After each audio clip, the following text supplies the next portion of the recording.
नमः संस्कृताय नमस्कार प्रिय विद्यार्थियों, स्वागत आपका अपने यूट्यूब चैनल समर्पण संस्कृत क्लासेस पर। आई होप आप सभी स्वस्थ होंगे और अपना अच्छे से अध्ययन कर रहे होंगे। तो आज की क्लास में हम पढ़ेंगे महाकवियों का परिचय, जिसमें हमने महाकवियों में सबसे पहले हमारे जो कवि आते हैं महाकवि कालिदास जी, इनका संपूर्ण परिचय और इनकी रचनाओं का जो सामान्य परिचय है वो हमने जान लिया है। तो अभी हम इस क्लास में महाकवि कालिदास जी के बारे में कुछ भी नहीं पढ़ेंगे, क्योंकि मैंने पहले पूरे की पूरी 1 घंटे की क्लास अपलोड कर दी है। अगर आपने वो नहीं देखी है तो आपको #4 नाम से मिलेगी। अब वहाँ पर महाकवि कालिदास जी के परिचय के बारे में अच्छे से जान सकते हैं। आज की क्लास में हमारा जो दूसरे कवि आते हैं वो है महाकवि भारवी जी। कौन है महाकवि भारवी जी? इनके बारे में हम पहले जानेंगे, फिर इनके बाद महाकवि श्रीहर्ष के बारे में, और जितना समय रहता है उनके बारे में आगे जानेंगे। तो सबसे पहले हमारे जो आते हैं कवि, उनका नाम है महाकवि भारवी जी। महाकवि, और मैं आप सभी को बता देती हूँ वेरी इंपॉर्टेंट बात, कि ये जो क्लास है, जितने भी आपको कवियों का परिचय करवाया जा रहा है, चाहे वो गद्यकार हो या फिर महाकाव्यकार हो या काव्य शास्त्रकार हो, तो ये सभी जो क्लास मैंने ऑलरेडी ही थंबनेल पर भी डाल रखी है कि एचटेट टीजीटी और पीजीटी दोनों के लिए है। तो आप सभी को बार बार ये क्वेश्चन पुटअप करने की आवश्यकता नहीं है कि मैम क्या ये हमारे टीजीटी में भी काम आएगा, क्या ये हमारे पीजीटी में भी काम आएगा। तो ये टीजीटी और पीजीटी दोनों के लिए है। अब बहुत से होशियार बच्चे होंगे वो ये भी पूछेंगे कि मैम जो टीजीटी है, टीजीटी के सिलेबस में ही कवियों का परिचय लगा है, पीजीटी के सिलेबस में कवियों का कोई परिचय हमें नहीं दिया गया है, तो आप हमें ये क्यों करवा रहे हो? हमारे सिलेबस में, पीजीटी के सिलेबस में ये नहीं लगा हुआ। तो मैं आप सभी को बता देती हूँ, ऐसा करवाने का मेरा रीज़न ये है कि जैसे हमारे सिलेबस में, पीजीटी के सिलेबस में अभिज्ञान शाकुंतलम लगी हुई है, अभिज्ञान शाकुंतलम लगी हुई है, तो इस अभिज्ञान शाकुंतलम को करते टाइम हम क्या करेंगे, जो हमने कालिदास जी का परिचय यहाँ पर पढ़ लिया है इस सीरीज़ में, कवियों की सीरीज़ में, तो हम अभिज्ञान शाकुंतलम में महाकवि कालिदास जी के बारे में कुछ भी नहीं पढ़ेंगे। तो यहाँ पर यही रीज़न है करवाने का, इसलिए ये टीजीटी और पीजीटी दोनों के लिए उतनी ही वैल्यूएबल है जितनी टीजीटी वालों के लिए है। इसलिए आप बार बार कमेंट करके ये मत पूछिएगा कि मैम ये हमारे लिए एलिजिबल है कि नहीं है, वैल्यूएबल है कि नहीं है। तो यहाँ पर हमारे सबसे पहले कवि जी आते हैं महाकवि भारवी जी। इनके पिता का नाम क्या है? पिता का नाम क्या है? पिता का नाम है श्रीधर। श्रीधर। माता का नाम क्या है? माता है सुशीला।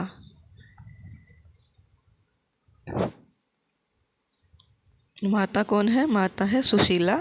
महाकवि भारवी जी है जिनके पिता का नाम श्रीधर है और माता का नाम सुशीला है। पत्नी कौन है? पत्नी का नाम है रसिकवती या रसिका। कौन है? रसिकवती या रसिका। इनकी पत्नी का नाम है, क्या नाम है? इनकी पत्नी का नाम क्या है? रसिकवती या रसिका। और भारवी जी है, ये वेरी इंपॉर्टेंट है कि भारवी का मूल नाम क्या है? क्या नाम है भारवी का मूल नाम? भारवी का मूल नाम है दामोदर। क्या नाम है? दामोदर। भारवी इनको क्यों कहा जाता है? क्योंकि भारवी इनका एक उपाधि मान लीजिए या फिर इनका एक गोत्र मान लीजिए, लेकिन इनका जो मूल नाम है वो क्या है? दामोदर है। क्या है? दामोदर। अच्छे से आपको याद रखना है। और जो भारवी के प्रपौत्र है वो कौन है? दंडी है। कौन है? प्रपौत्र।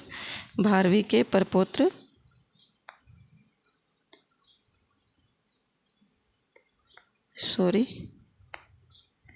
प्रपौत्र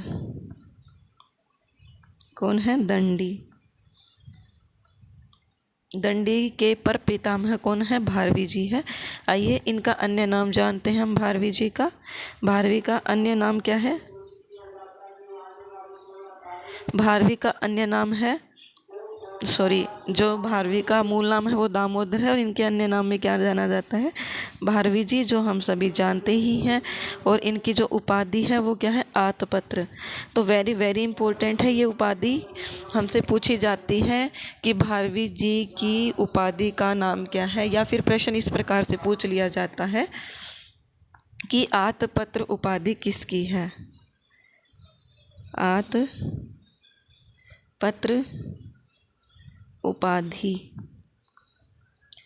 किसकी है,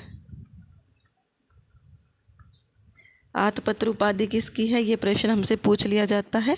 तो ये किसकी है, उत्तर होगा हमारा भारवी जी की। किसकी, भारवी जी की। आतपत्र उपाधि किसकी है, भारवी जी की है।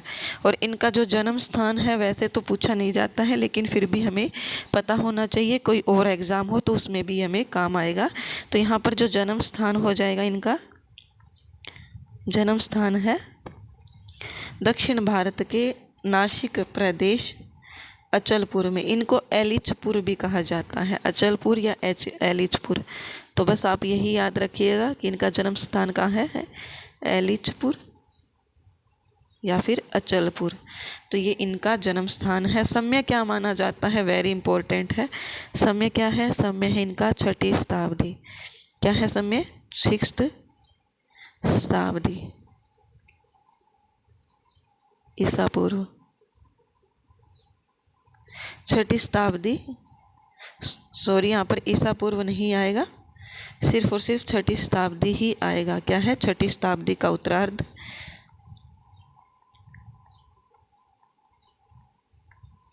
और 7वीं शताब्दी का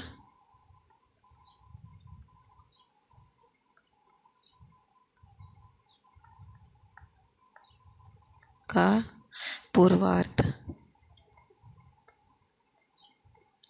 तो यहाँ पर क्या हो जाएगा, 6ठी शताब्दी का उत्तरार्ध और 7वीं शताब्दी का पूर्वार्ध, अर्थात 650 ईस्वी से 750 ईस्वी तक का इनका समय माना जाता है।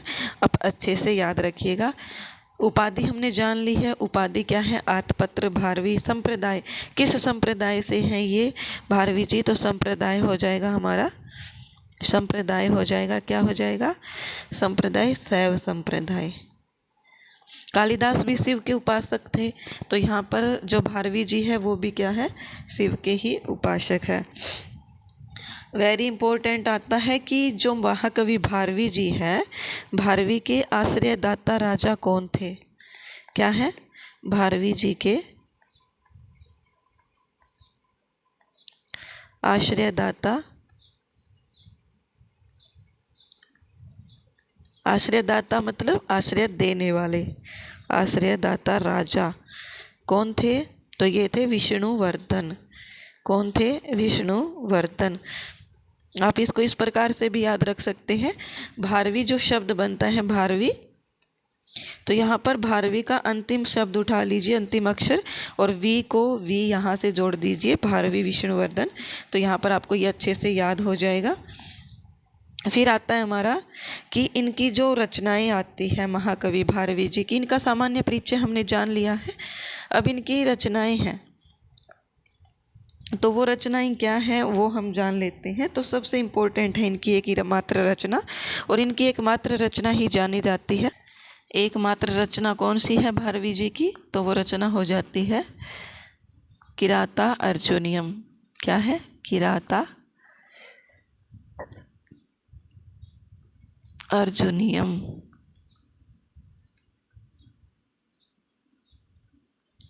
किराता अर्जुनियम एकमात्र इनकी रचना मानी जाती है। और किराता अर्जुनियम किस प्रकार की रचना है, तो यह है एक महाकाव्य। क्या है, महाकाव्य। और किराता अर्जुनियम में कितने सर्ग है, तो टोटल 18 सर्ग है। कितने सर्ग है, 18 सर्ग है। आप सभी को पता है कि जो महाकाव्य है वो किस में बंधे हुए होते हैं, वो सर्गबद्धो महाकाव्यम। ये सर्ग महाकाव्य का लक्षण दिया हुआ है। तो यहाँ पर भी क्या हो जाएगा, किराता अर्जुनियम में सर्ग हो जाएंगे। और कितने सर्ग है टोटल, तो 18 सर्ग है। अगर आपको 18 की गिनती नहीं आती है संस्कृत में, तो आप इस प्रकार से इसको भी देख सकते हैं, 18 अष्टादश शब्द में कोई भी हलंत, कोई भी मात्रा, कोई भी विसर्ग वगैरह नहीं आता, सिर्फ और सिर्फ सीधा लिखा जाता है अष्टादश। तो यहाँ पर हमारे टोटल कितने सर्ग हैं? 18 सर्ग है। किरातार्जुनीयम जो ग्रंथ है इसका उपजीव्य क्या है? उपजीव्य मैंने आप सभी को बताया कि जिसको आधार मान करके रचना की जाती है, तो उपजीव्य क्या है? महाभारत। और महाभारत में टोटल कितने पर्व है? 18। तो 18 में से आदि सभा वन, तीसरा जो पर्व है महाभारत का वन पर्व से ये क्या है? लिया गया है। वन पर्व में भी इसी प्रकार की कहानी दी गई है, उसको थोड़ा सा और तोड़ मरोड़ करके क्या कर दिया गया है? किरातार्जुनीयम की रचना कर दी गई है। यहाँ पर जो हमारी किरातार्जुनीयम है, जैसा नाम से ही स्पष्ट है कि किरात और अर्जुन का इसमें मतलब किरात जो है राक्षस होता, किरात यहाँ पर कौन है? शिव जी है, किरात शिव है, और अर्जुन, तो यहाँ पर किरात शिव और अर्जुन के बारे में कहा गया है। तो यहाँ पर जो रस है, क्या है? रस क्या हो जाएगा यहाँ पर? वीर रस हो जाएगा। क्या रस हो जाएगा? वीर रस। और इसकी जो टीका है, टीका जैसे हमने पहले कालिदास जी के बारे में पढ़ा था, तो कालिदास की कुमार संभव जो रचना थी, क्या थी? कालिदास की कुमार संभव रचना। कुमार संभव में मल्लीनाथ की टीका का नाम क्या था? कुमार संभव में मल्लीनाथ की टीका क्या नाम था? संजीवनी टीका। संजीवनी टीका किसकी टीका है ये? मल्लीनाथ जी की। किसके ऊपर लिखी गई है? कुमार संभव के ऊपर। तो इसी प्रकार से मल्लीनाथ जी ने किरातार्जुनीयम पर भी टीका लिखी है, जिसका नाम क्या है? जिसका नाम है घंटापथ। नाम क्या है? घंटापथ। घंटापथ टीका है। और ये किस पर लिखी गई है? किरातार्जुनीयम पर लिखी गई है। किसकी रचना है? मल्लीनाथ की। किसकी है? मल्लीनाथ जी की। तो ये आप विशेष रूप से याद रखिएगा। और ये प्रश्न प्रीवियस ईयर के एग्ज़ाम में पूछे गए हैं। इन चारों में से कोई एक टीका अवश्य पूछी जाएगी, इसलिए आप याद रखना कि किरातार्जुनीयम पर घंटापथ टीका है और कुमार संभवम पर संजीवनी टीका है। और मैं ये चारों टीका आपको एक साथ लिखवा देती हूँ, आप नोट कर लीजिए। तो यहाँ पर क्या है हमारा? सबसे पहले आता है कुमार संभवम। कुमार संभवम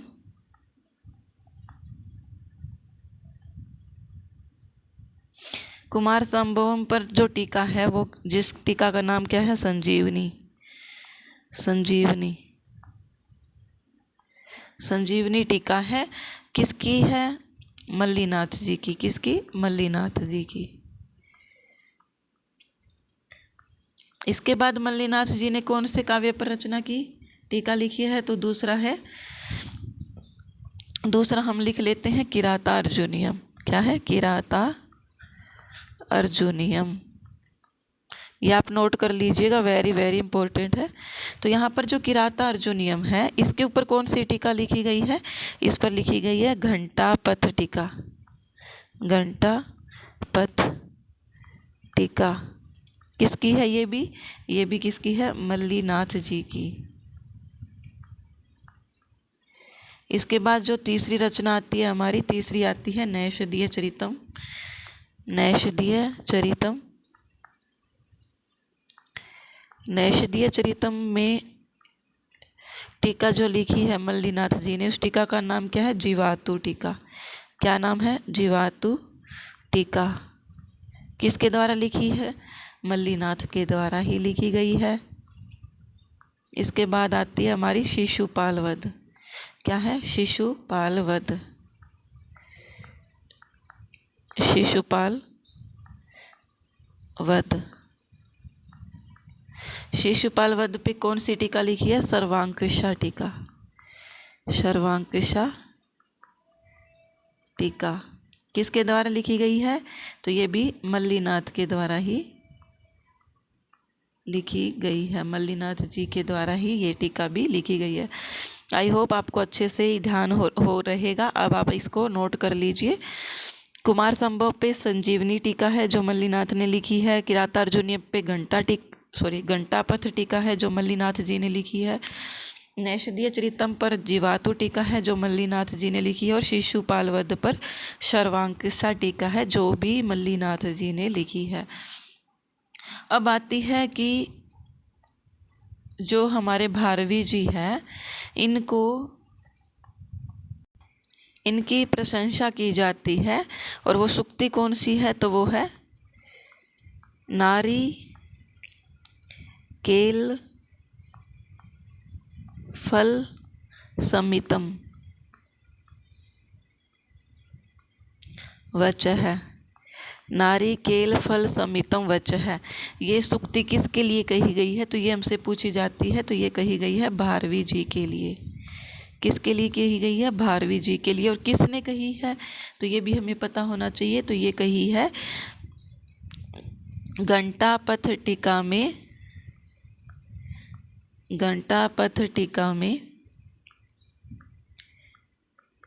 मल्लीनाथ जी के द्वारा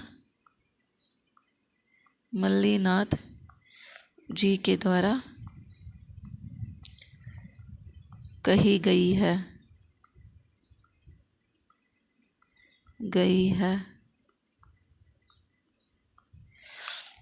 ये जो सूक्ति है नारी केल फल समितम वच है, यहाँ पर भारवी जी के लिए कही है। किस में कहा गया है, घंटापथ टीका में। किसके द्वारा कहा गया है, मल्लीनाथ जी के द्वारा, क्योंकि आप सभी को पता है कि घंटापथ टीका मल्लीनाथ जी ने ही लिखी है।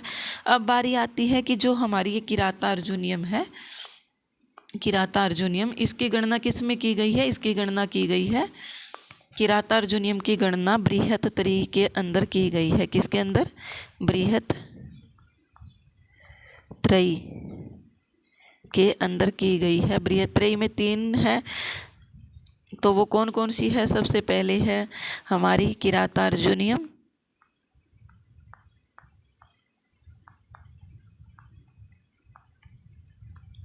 दूसरी है नैषधीय चरितम, और तीसरी है हमारी शिशुपाल वध। क्या है, शिशुपाल वध। तो ये हमारी क्या है, बृहत्त्रयी में इनकी गणना की जाती है। 3 महाकाव्य है जिनकी गणना बृहत्त्रयी में की जाती है। और ये प्रश्न भी पूछा जाता है कि बृहत्त्रयी में किसकी गणना नहीं की जाती है। 3 हमें ये दे दिया जाएगा, और चौथा हमें ऑप्शन में रघुवंशम या कुमार संभव दे दिया जाएगा। तो हमसे ये पूछा जाएगा कि किसकी रचना नहीं की जाती है या किसकी गणना नहीं की जाती है बृहत्त्रयी के अंदर। तो हमें पता होना चाहिए जिसकी गणना की जाती है, हमें सिर्फ ये याद रखना है। किसकी नहीं की जाती ये इम्पोर्टेंट नहीं है याद रखना, क्योंकि अगर हमें ये पता है कि इनकी गणना की जाती है तो जिसकी नहीं की जाती वो हम अपने आप ही निकाल देंगे। तो यहाँ पर हमारा किरातार्जुनीयम है, इसकी गणना बृहत्त्रयी के अंदर की जाती है। नैषधीय चरितम की गणना बृहत्त्रयी के अंदर की जाती है, और शिशुपाल वध की गणना भी बृहत्त्रयी के अंदर की जाती है। नैषधीय चरितम में 22 सर्ग है, शिशुपाल वध में 20 सर्ग है, और किरातार्जुनीयम में हमने जाने 18 सर्ग है। और इनकी टीका भी हमने जान ली है सभी की। अब बारी आती है कि ये जो दिए गए हैं इनका उपजीव्य क्या है। इनका सभी का उपजीव्य हम जान लेते हैं। किरातार्जुनीयम का हमने जान लिया है, वन पर्व है उपजीव्य। नैषधीय चरितम का भी वन पर्व है, और वन के पर्व के नल उपाख्यान से है। और शिशुपाल वध कहाँ है से है, सभा पर्व से। तो यहाँ पर हम इन तीनों का उपजीव्य जान लेते हैं जो इम्पोर्टेंट है। उपजीव्य सबसे पहले हमारी किरातार्जुनीयम,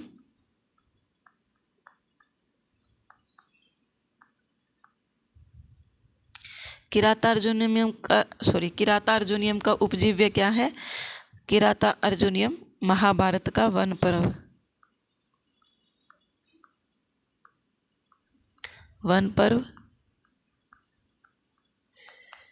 फिर हमारा जो दूसरा आता है नैषधीय चरितम। नैषधीय चरितम बृहत्त्रयी में गिना जाता है, इसलिए हम इसको थोड़ा सा साथ में देख रहे हैं।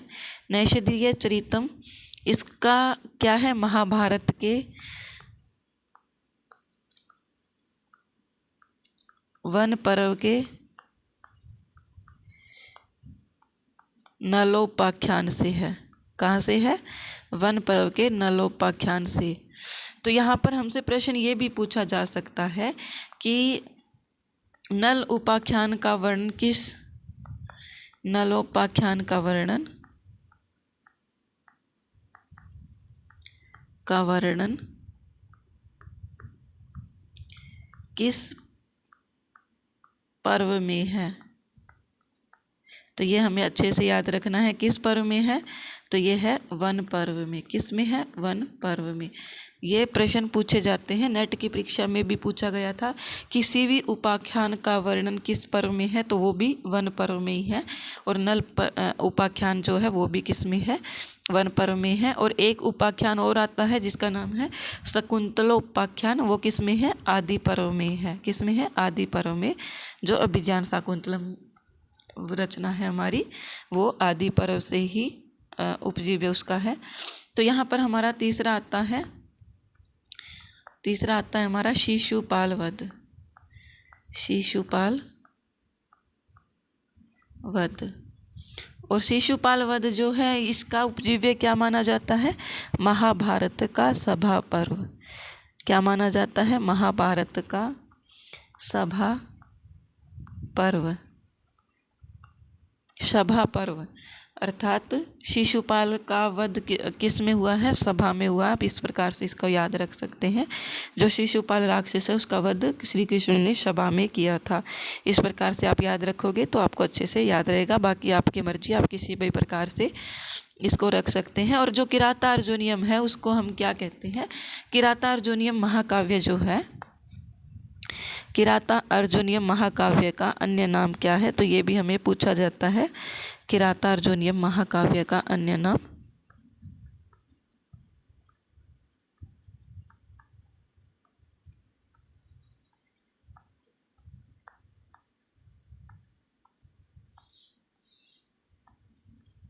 क्या नाम है? किरातार्जुनीयम महाकाव्य का अन्य नाम लक्ष्मयंत। लक्ष्मयंत महाकाव्य। लक्ष्मयंत महाकाव्य इसको कहा जाता है क्योंकि जितना भी श्लोक है किरातार्जुनीयम में जितने भी श्लोक है, उस श्लोक का अंतिम जो श्लोक है वो किससे अंत होता है? लक्ष्मी से। इसलिए इसको लक्ष्मयंत महाकाव्य कहा जाता है। और जो शिशुपाल वध है उसको श्रेयंत महाकाव्य कहा जाता है। शिशुपाल वध को क्या कहा जाता है? श्रेयंत महाकाव्य। शिशुपाल वध को श्रेयंत महाकाव्य कहा जाता है। क्या कहा जाता है? श्रेयंत। इसका अंत किससे होता है? श्री शब्द से होता है। और किरातार्जुनीयम का लक्ष्मी से, इसलिए इसको लक्ष्मयंत कहा जाता है। तो आपने ये सभी इम्पोर्टेंट चीज़ें जान ली है। अब हम करेंगे श्री हर्ष का जीवन परिचय। महाकवि श्री हर्ष जी आते हैं हमारे। भारवी जी का परिचय समाप्त होता है यहीं पर। श्री महाकवि श्री हर्ष। महाकवि श्री हर्ष। तो सबसे पहले हम जानेंगे इनके पिताजी माताजी का नाम, इनका समय क्या है। तो यहाँ पर हम देखेंगे कि इनके जो पिता हैं इनका नाम क्या है? श्री हीर। क्या है? श्री हीर। माता कौन है? माता है मामल देवी। क्या नाम है? मामल देवी। ये आपको अच्छे से याद रखना है। ज़रूरी नहीं है कि ये सिर्फ आपको स्टेट में ही काम आएंगे, आपको सभी परीक्षाओं में ये काम आने वाले हैं। तो सब हमने अभी तक की क्लास में कालिदास के बारे में और भारवी जी के बारे में जाना है। अभी हम कर रहे हैं महाकवि श्री हर्ष जी, जिनकी माता का नाम क्या है? जिनके पिता का नाम है श्री हीर। हीर और हर्ष सेम से हैं। और फिर इनकी माता कौन है? माता है मामल देवी। कौन है? मामल देवी। इनका जो समय है वेरी इंपॉर्टेंट है, याद रखिएगा। समय माना जाता है 12वीं शताब्दी। क्या है? 12वीं शताब्दी। 12वीं शताब्दी इनका समय माना जाता है। और इनके जो आश्रयदाता राजा हैं, आश्रयदाता मैंने आप सभी को बताया कि आश्रयदाता कौन है? आश्रय देने वाले। और आश्रय क्यों देते हैं? क्योंकि जो पहले राजा महाराजा होते थे उनको रचनाओं को पढ़ने का, उनसे ज्ञान प्राप्त करने का, उनसे मनोरंजन करने का बहुत शौक होता था। वो उनसे वो अपना मनोरंजन करते थे, तो वो क्या करते थे, कवियों को अपने दरबार में रखते थे ताकि वो उनको ग्रंथ की रचना कर करके दे और वो उनको पढ़ करके, जो राजा लोग हैं वो उनको पढ़ करके अपना मनोरंजन कर सके, ज्ञान प्राप्त कर सके। तो यहाँ पर जो श्री हर्ष के आश्रयदाता राजा है, अर्थात श्री हर्ष को अपने राज्य में आश्रय किसने दिया, तो वो हो जाएंगे हमारे जयचंद्र। कौन है? जयचंद्र। तो ये आप अच्छे से ध्यान रखिएगा। अभी तक हमने जाना कालिदास के बारे में। तो कालिदास के आश्रयदाता राजा कौन थे? कालिदास के आश्रयदाता राजा थे राजा विक्रमादित्य। और भारवी के आश्रयदाता विष्णुवर्धन है। भारवी के वी से हमने विष्णुवर्धन को जाना। और अब आता है हमारा श्री हर्ष के आश्रयदाता, तो ये हो जाएंगे हमारे जयचंद्र। जयचंद्र। आप इसको निमोनिक से इस प्रकार भी याद रख सकते हैं कि जब हमारी जय हो जाती है तो हम क्या करते हैं, हर्ष से फूल उठते हैं, अर्थात हमें खुशी होती है। तो आप इस प्रकार से भी इसको याद रख सकते हैं। बाकी आपकी मर्जी है कि आप इसको किस प्रकार से याद रखें। इनकी जो उपाधि है वो वेरी इंपॉर्टेंट है, ये भी आप याद रखिएगा। उपाधि क्या है? तो उपाधि है इनकी नवभारती। और दूसरी उपाधि है कवि पंडित। क्या है? कवि पंडित। तो ये हमारी किसकी उपाधि आ जाती है? श्री हर्ष की। श्री हर्ष की उपाधि क्या है? कवि पंडित और नवभारती। अब आती है बारी कि जो हमारे श्री हर्ष जी है ये किसके उपासक थे, अर्थात किसकी उपासना करते थे? तो ये थे उपासक शिव की, विष्णु भगवान की और सरस्वती की। इन तीनों की उपासना जो है श्री हर्ष जी करते थे। प्रिय छंद क्या है इनका? प्रिय छंद है उपजाति। कालिदास का भी प्रिय छंद उपजाति था और इनका भी प्रिय छंद क्या हो जाएगा? इनका भी प्रिय छंद उपजाति हो जाएगा। आपसे रिक्वेस्ट है कि आप साथ साथ नोट्स अवश्य बनाते चलिएगा। मैं आपको कोई नोट्स प्रदान नहीं करने वाली हूँ, इसलिए आप सभी से रिक्वेस्ट है कि आप कृपया करके अपना नोट्स स्वयं बनाइएगा और क्लास को भी शेयर करना मत भूलिएगा। क्योंकि आप जब क्लास को शेयर करते हो, कमेंट करके बताते हो कि मैम क्लास कैसी लगी, अच्छी लगी, नहीं लगी, तो इससे क्या है, मुझे मोटिवेशन मिलता है कि हाँ आप सभी को मेरी क्लास अच्छे से समझ आ रही है। इसलिए आप कमेंट करके भी अवश्य बताइएगा और क्लास को शेयर भी कीजिएगा। क्योंकि क्लास शेयर करने से ऐसा नहीं होता कि आपका कंपटीशन बढ़ रहा है। मैंने देखा है कि संस्कृत के विद्यार्थियों में बहुत से ऐसी चीज़ें होती है कि वो अपना कुछ भी शेयर नहीं करना चाहता कि अगर हम अपनी नॉलेज को, मुझे कोई अच्छी चीज़ मिल रही है और उसको मैं अगर शेयर करता हूँ तो मेरे लिए आगे कंपटीशन बढ़ेगा। ऐसा कुछ नहीं होता। कंपटीशन जितना ज़्यादा होता है, जीतने का मज़ा भी उतना ही अधिक आता है। आप सभी को ये पता भी है कि अगर आप किसी 10 कैंडिडेट के अंदर आप एग्ज़ाम देने गए हैं तो क्या होगा कि आपको जीत तो जाओगे आप, क्या पता आप फर्स्ट पोजीशन पर आ जाओ, आप क्वालिफाई हो जाओ, लेकिन जो खुशी आप 1000 में से सिलेक्टेड होगे ना, वो खुशी 10 में सिलेक्टेड होने पर नहीं होती है। इसलिए आप सभी से रिक्वेस्ट है कि क्लास को शेयर कीजिए। आपका ज्ञान आपसे कोई नहीं छीन सकता है। अब मान लीजिए जैसे मैं एग्ज़ाम्स की तैयारी कर रही हूँ और मेरा एग्ज़ाम भी कोई और नहीं है, संस्कृत का ही एग्ज़ाम है। किसका है? संस्कृत का ही एग्ज़ाम है।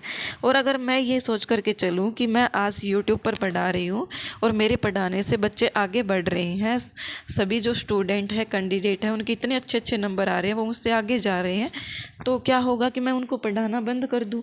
लेकिन मैं ऐसी सोच नहीं रखती हूँ, क्योंकि मुझे पता है कि जो ज्ञान होता है ना, ज्ञान वो जितना आप बांटोगे ना उतना ही अधिक आपको मिलेगा। इसलिए आप सभी से रिक्वेस्ट है कि आप ये मत सोचा कीजिए कि ये हमारे कंपटीशन में खड़ा है तो हम इसको ये चीज़ शेयर नहीं करेंगे। आप ज़रूर शेयर कीजिए। तो आइए अब हम अपने टॉपिक पर आते हैं वापस। हमने इनका सामान्य परिचय जान लिया है, जिसमें क्या है, पिता का नाम श्री हीर है, माता का नाम मामल देवी है, समय है इनका 12वीं शताब्दी, आश्रयदाता है जयचंद्र। अर्थात जीतने पर हमें क्या होती है, खुशी होती है, हर्ष होता है। इनकी उपाधि है नव भारती कवि पंडित। उपासक किसके हैं, ये शिव के, विष्णु के और सरस्वती के। प्रिय छंद क्या है, उपजाति छंद है। फिर आता है हमारा इनकी रचनाएं, वेरी वेरी इंपॉर्टेंट है, नोट कर लीजिएगा रचनाएं। सबसे पहले है नैषधीय चरितम। नैषधीय चरितम, तो यहाँ पर हम पहले नैषधीय चरितम की जानकारी ले लेते हैं कि नैषधीय चरितम क्या है। नैषधीय चरितम एक महाकाव्य है। क्या है, महाकाव्य। और महाकाव्य आप सभी को पता है सर्गों में बंधे हुए होते हैं, इसलिए इसमें कितने सर्ग है, टोटल 22 सर्ग है। कितने, 22 सर्ग है, द्वाविंशति आप बोल सकते हो। और नैषधीय चरितम में नल राजा है। क्या है, राजा नल, जिसको नायक भी कह सकते हैं, नायक। और नायिका कौन है, नायिका है दमयंती। कौन है, दमयंती।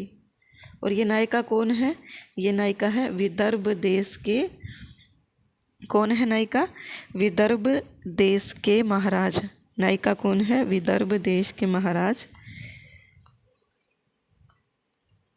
देश के महाराज भीम की पुत्री है। किसकी पुत्री है, भीम की पुत्री, भीम की पुत्री है। कौन है भीम की पुत्री, दमयंती। कौन है, दमयंती भीम की पुत्री है। ये आपको अच्छे से पता होना चाहिए। भीम देश के महाराज हैं भीम, उसकी पुत्री कौन है, दमयंती। तो यहाँ पर जो हमारा नैषधीय चरितम है, इसमें राजा नल और रानी दमयंती के प्रेम का वर्णन है। इसमें एक हंस के माध्यम से रानी दमयंती को पता लगता है राजा नल की विशेषताओं के बारे में। तो यहाँ पर इतना डीपली हमसे नहीं पूछा जाएगा टीजीटी में। अगर आपके पीजीटी के सिलेबस में नैषधीय चरितम लगा है तो थोड़ा सा डीपली वर्ण्य विषय हम उसमें पढ़ेंगे, इसमें नहीं पढ़ेंगे। तो यहाँ पर नायक नल, नायिका दमयंती हो जाते हैं। और इसमें प्रतिनायक कौन है, तो ये कौन कौन हो जाएंगे, प्रतिनायक, प्रतिनायक है अग्नि, वरुण, इंद्र व यम। कौन है, अग्नि, इंद्र, वरुण व यम। ये कौन है, प्रतिनायक है। ये प्रतिनायक किस प्रकार से है, क्योंकि राजा नल जो है वो दमयंती से प्रेम करता है।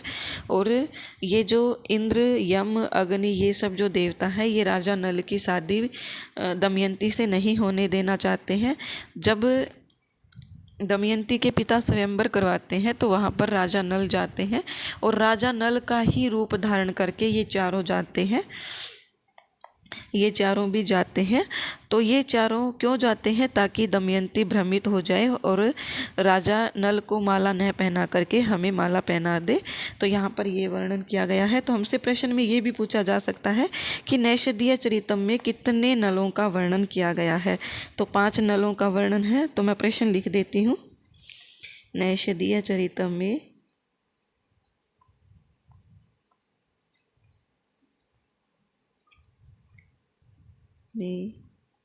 कितने नलों का वर्णन है।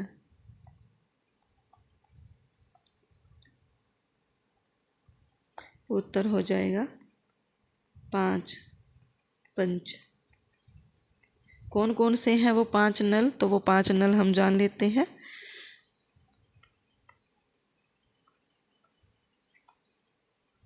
पहला है अग्नि, इसका कर्म का कोई चक्कर नहीं है। दूसरा है हमारा वरुण। तीसरा है इंद्र। चौथा है यम। और 5वां है स्वयं नल। तो यहाँ पर 5 नलों का वर्णन है।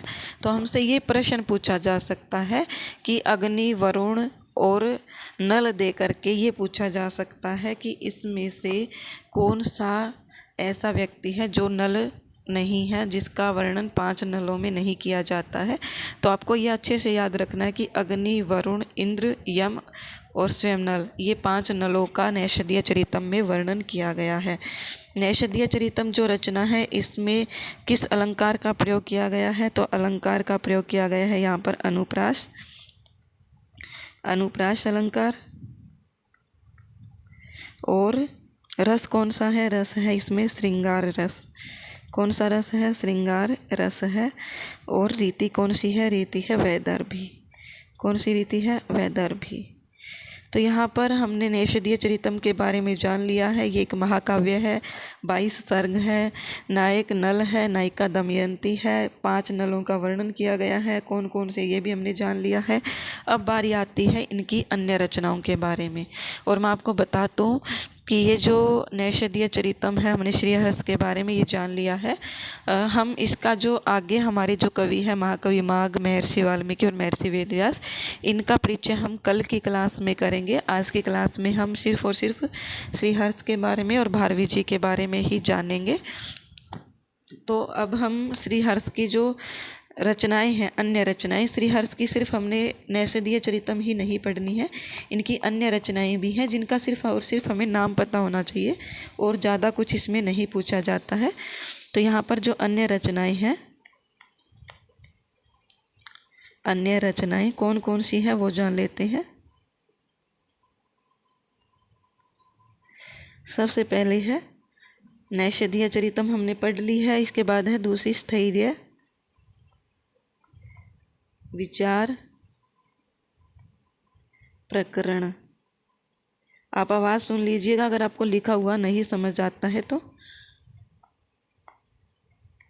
स्थैर्य विचार प्रकरण। दूसरी क्या है? दूसरी रचना है विजय प्रशस्ति। क्या है? विजय प्रशस्ति। नोट करते चलिएगा आप साथ साथ। तीसरी रचना क्या है? तीसरी रचना का नाम है अर्णव वर्णन। क्या है? अर्णव वर्णन। चौथी जो हमारी रचना है वो है गौड़ौरवी कुल प्रशस्ति। गौड़ौरवी कुल प्रशस्ति।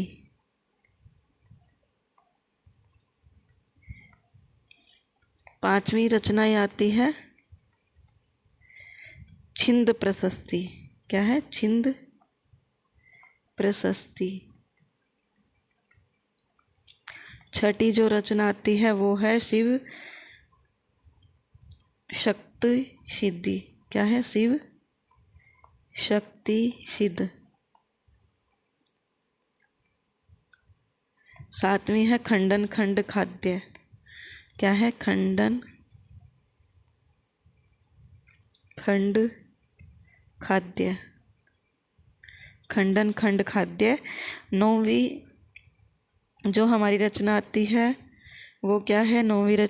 आठवीं जो रचना है वो हमारी नव सहसांक चरितम। नव सहसांक चरितम। और नौवीं जो रचना है वो है ईश्वर अभिसंधि। ईश्वरा अभिसंधि। तो ये आप साथ साथ आई होप नोट कर रहे होंगे। तो ये कौन कौन सी रचनाएं हैं हमारी? टोटल नैषधीय चरितम को छोड़ कर के टोटल 9 रचनाएं हैं, वैसे 10 रचनाएं हैं।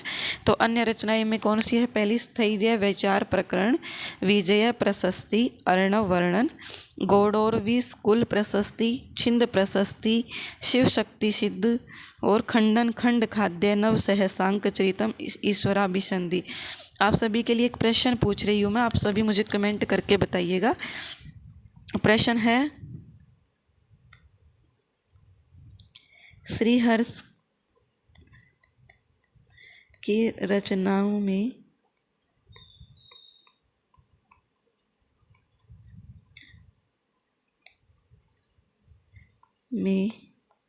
किसकी गणना नहीं की जाती? ये आप अच्छे से याद रखिएगा, यहाँ पर नहीं है, कहीं आप हो उसकी गणना करके ऑप्शन भेज दो। तो ऑप्शन नंबर ए है हमारे पास, जिसका नाम है विजय Prashasti. Vijay Prashasti. Option number B. Option number B है हमारे पास सौंदरानंदम।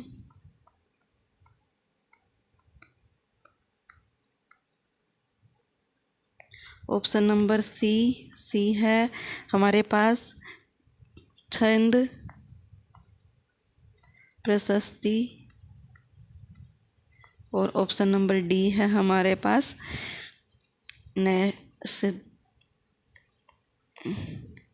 नैषधीय चरितम। आपको कितना समझ में आया है ये क्वेश्चन बता देगा। तो यहाँ पर मैंने पूछा है आपसे कि किसकी गणना नहीं की जाती है, श्रीहर्ष की रचनाओं में किसकी गणना नहीं की जाती है। तो विजय प्रशस्ति, सौंदरानंदम, छिंद प्रशस्ति और नैषधीय चरितम। आप साथ में ऑप्शन के साथ में ये भी लिख करके भेजोगे कि ऑप्शन ए विजय प्रशस्ति है, ऑप्शन सी छिंद प्रशस्ति है। इस प्रकार से आप लिख करके भेजना ताकि मुझे अच्छे से पता लग सके कि मैंने क्या पूछा था और आपने क्या आंसर दिया है। क्लास को शेयर करना मत भूलिएगा और आप बने रहे हमारे साथ इसी चैनल पर। धन्यवाद।